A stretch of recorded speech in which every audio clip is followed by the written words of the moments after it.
Hey guys, welcome back to my channel. As you see today, I'm in a high school classroom, and this is actually high school that I teach at. And so today's video will be about my first week here in Japan, which was almost 5 years ago.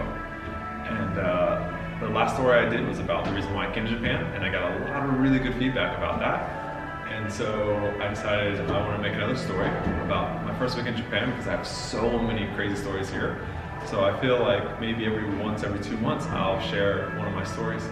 Today's video will be another story video about my first week in Japan. So hopefully you guys can enjoy it. So let's get started.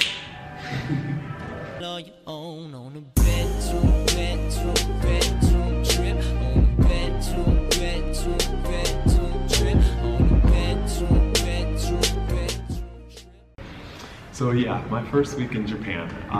Wow, 5 years ago. Wow, it's been a long time. Before I get started, I should probably tell you like how I was feeling at that time. I guess if you can imagine, actually, you know what? Close your eyes, and imagine yourself going to a new country, a country that you've never been to before. You don't know the language, you don't know the culture, you don't know the people, you know nothing about this country. And this country happens to be on the other side of the planet from everything you know, are familiar with, your friends, your family, everything.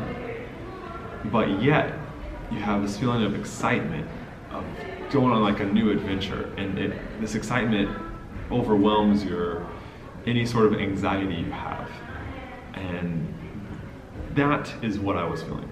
I remember arriving at the airport with just nothing but a smile on my face. Like I was just so happy. Like I was just ready to experience anything new.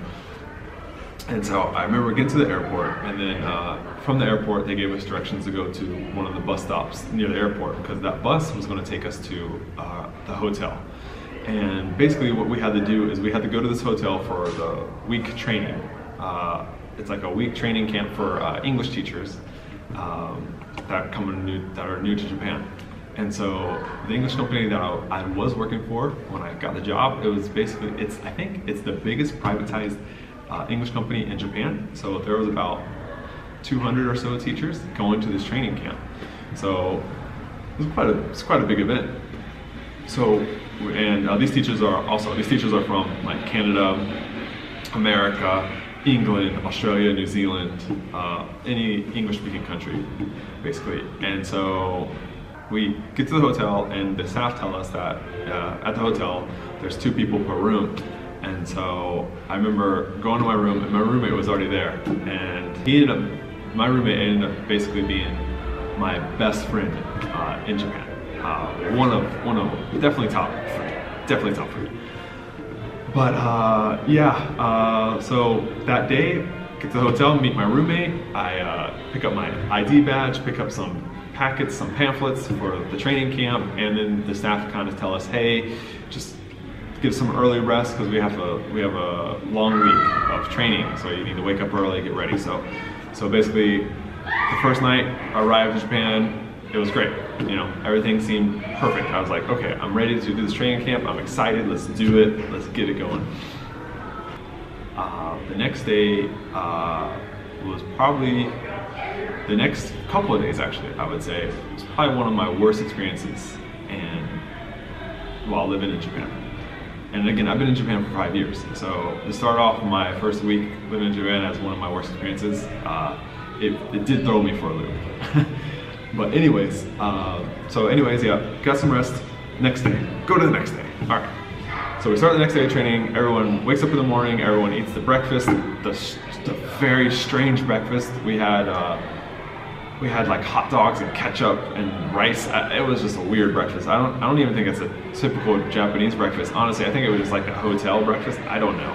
It was just strange. Anyways, everyone's kind of like happy, you know, everyone's like ready for the training. So we get into the training room, and everyone's kind of talking to each other, getting to know each other a little bit.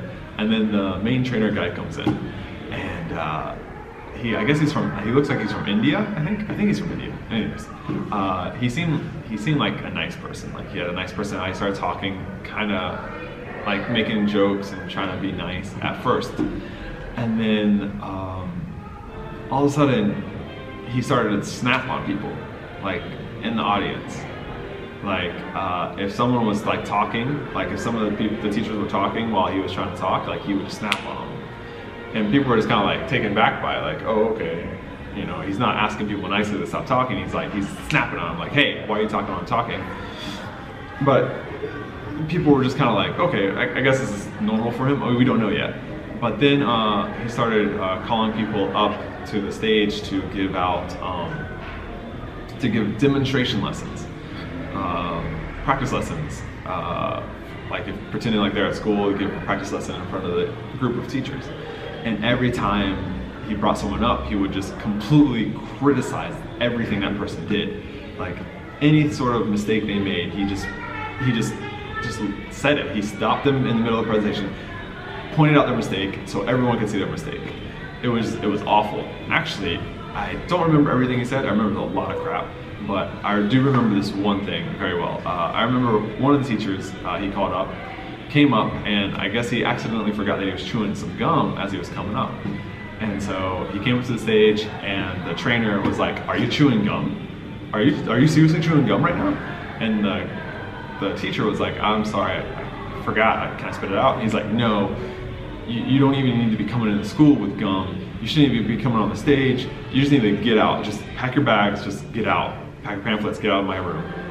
And he actually ended up quitting that day because of that thing. So this teacher that flew all the way out to Japan to teach at a school in Japan was basically quit or was fired that day because of some small incident of chewing gum. Like, and this kind of training went on for like the next 3 or 4 days.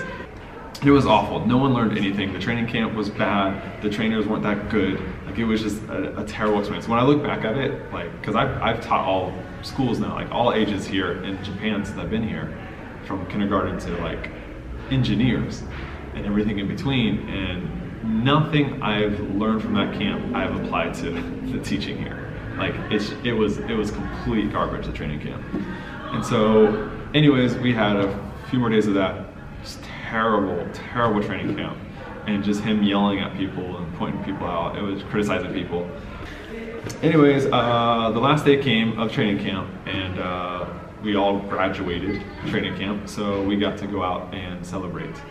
And most of the teachers stayed around the hotel to drink around, but I really wanted to get out and just experience, you know, Japan, not what was in the hotel, not this awful training camp. I just want to really go out and talk to some Japanese locals and just experience what Japan was like. So I got 2 of my friends, one of them was a roommate, and we went out to Narita City, which was close to the hotel, and took the train, got to Narita City, and then we were just, I said, I just want to find a local bar. And again, I don't know any Japanese. I don't know anything about Japan at this time. I just want to go out and explore on my own with my friends. So we go find this local bar, and we sit down, and like after 5 minutes, there was this this kind of like older man, relatively close to us. He was sitting down, and he just kept looking at me like for those 5 minutes, and then finally he got the courage to, I guess, speak some English, and he asked like where I was from, though his English wasn't that good. And so I said, "Oh, I'm from America," with a happy face. You know, I was excited to talk to him. And then because some of my other friends, they could actually speak a little Japanese, we were just kind of speaking broken Japanese and English the entire time. Or they were speaking Japanese, I was just speaking English. This old man ended up buying all of us drinks and like sashimi for the night. And so, but my friend, my roommate, he couldn't drink a lot, so he had me drink his drinks and my drinks the entire night. And also, the old man wanted to challenge me because he thought it would be funny if he gave me some, this, I guess, I don't think they're really Japanese, it's a Japanese dish, but what it is, he said, it's a wasabi roll. So it's the sushi wraps like the sushi roll, and inside the middle is wasabi. So he challenged me to try it, which of course I'm gonna take on that challenge, come on, you know. I actually have a video of it here. You okay? Oh!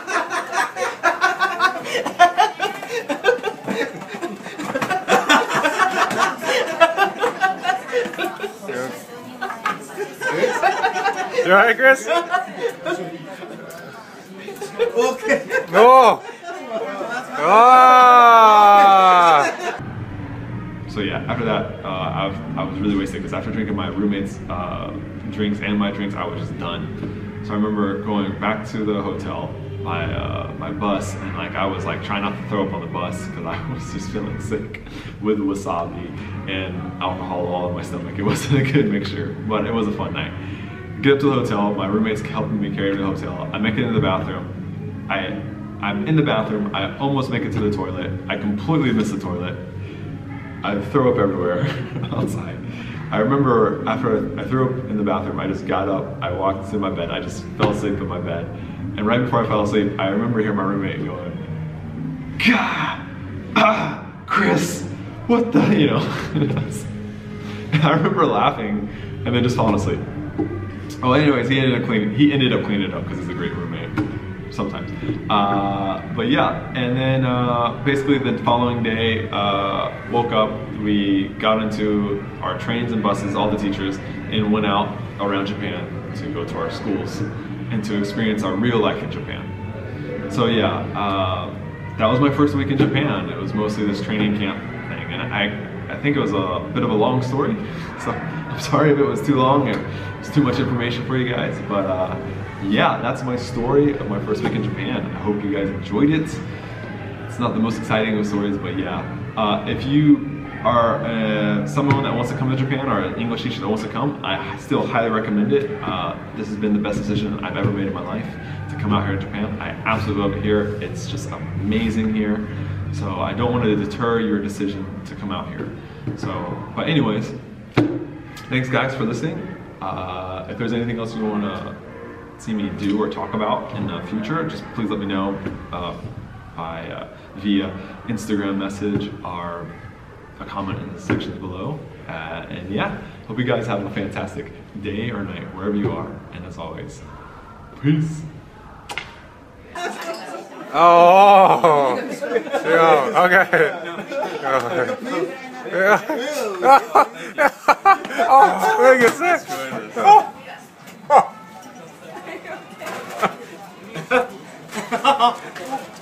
How you doing, Sam? Sam's alright. Sam's using this. Oh. Nah. Oh, no.